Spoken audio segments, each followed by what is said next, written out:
Did you know that Malcolm X visited the Gaza Strip just 1 year before his assassination? In September 1964, whilst traveling across Africa and the Middle East, the civil rights leader spent 2 days in Gaza, which was then under Egyptian administration.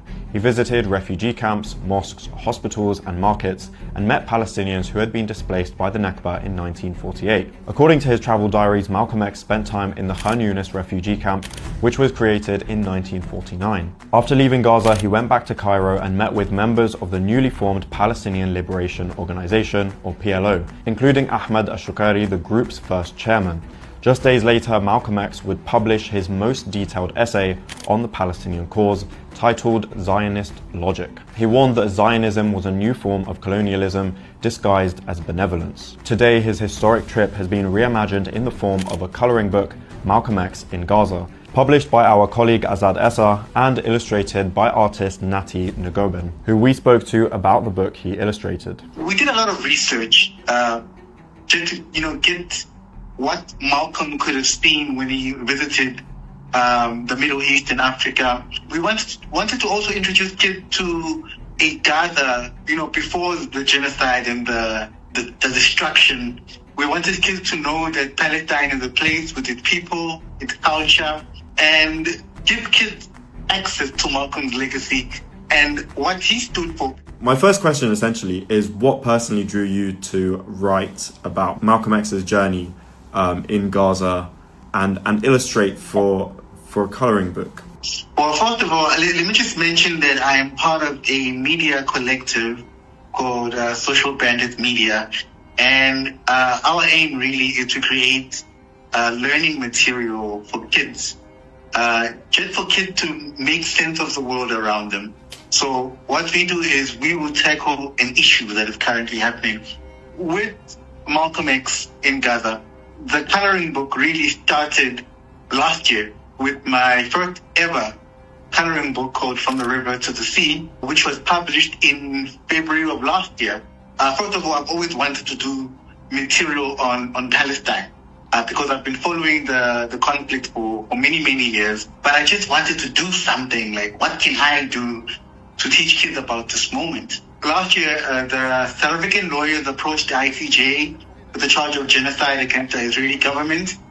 As a South African, I felt quite proud of that moment, that we were the country that took Israel to task, that took Israel on the world stage to be held accountable for the war crimes in Gaza.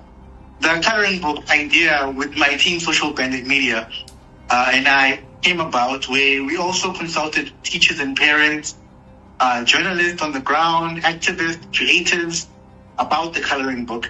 So that coloring book, From the River to the Sea, came about, and it was about really creating a gateway into Palestine, to tell the story of Palestinians and how they lived before the Nakba, before the Israeli occupation, with Malcolm X and in Gaza.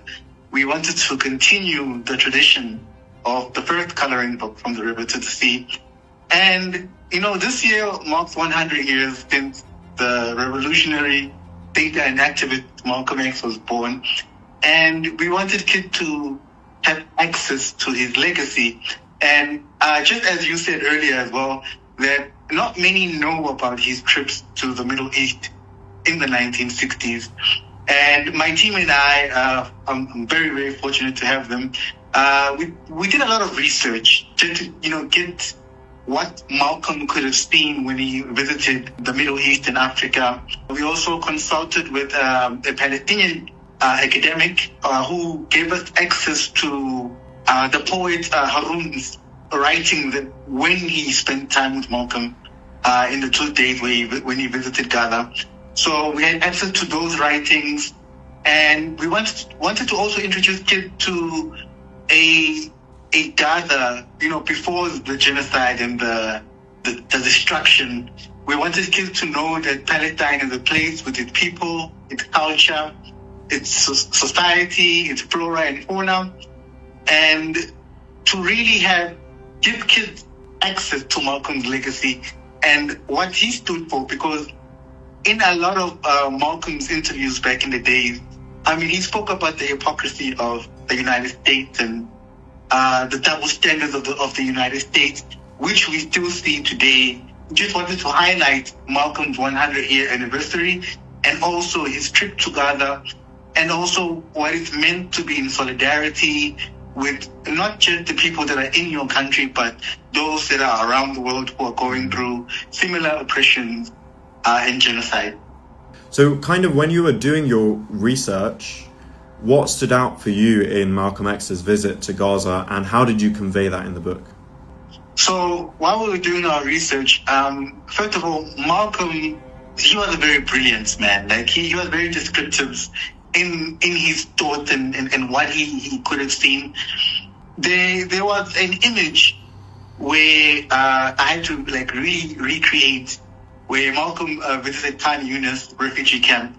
You know, he was surrounded by kids, and obviously the just inhumane camps where there's no running water, no electricity, no proper roads, where it was just not a place where a human being should be living.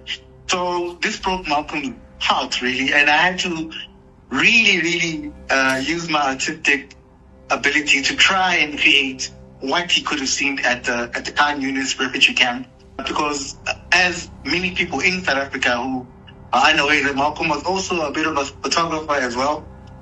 And so I had to reimagine a lot of these sceneries that he could have seen.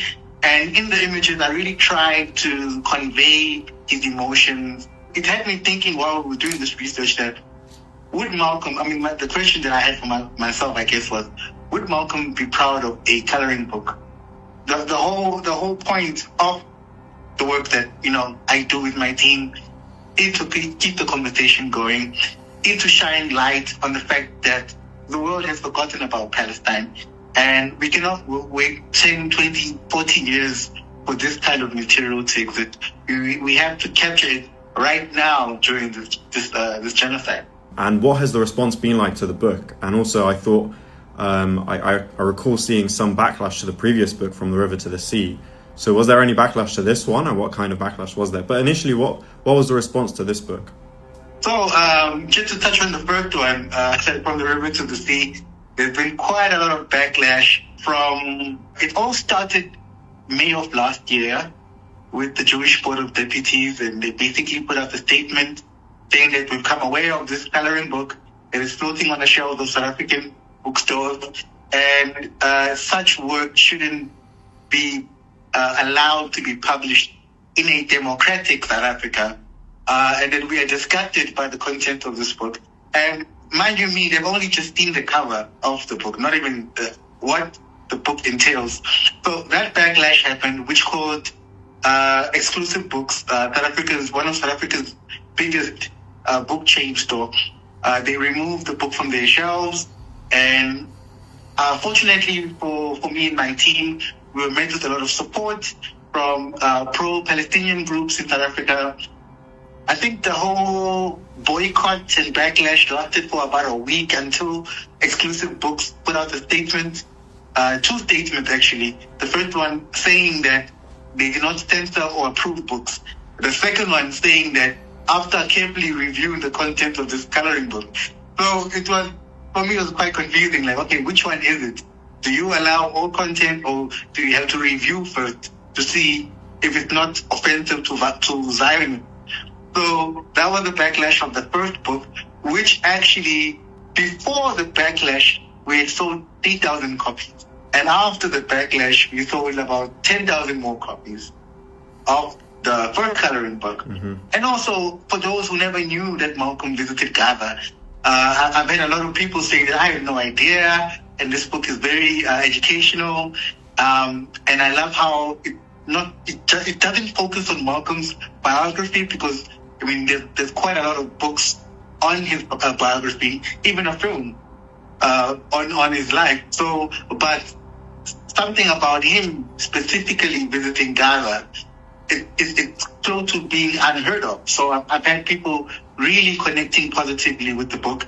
I've seen a few books particularly children's books about Palestine, and about trying to humanize the Palestinian people and what it's like to be a Palestinian at the moment. So what do you see the future of this side of kind of literature and this side of the industry looking like? Well, I mean, unfortunately, we still have Israel and, and I guess the US as well, really suppressing Palestinian literature and Palestinian voices. I mean, in the beginning of this year alone, the From the River to the Sea book was confiscated in East Jerusalem by the Israeli police.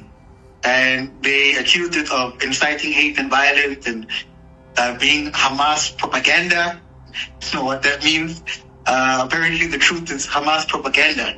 So I guess Palestinian literature, even though it's still being suppressed in many, many parts of the world, but I still think in many other places, South Africa being one of those places, slowly Palestinian literature is starting to make waves, quite prominently so. But, unfortunately, a lot of countries still support apartheid Israel. So those are the places where Palestinian literature is being suppressed.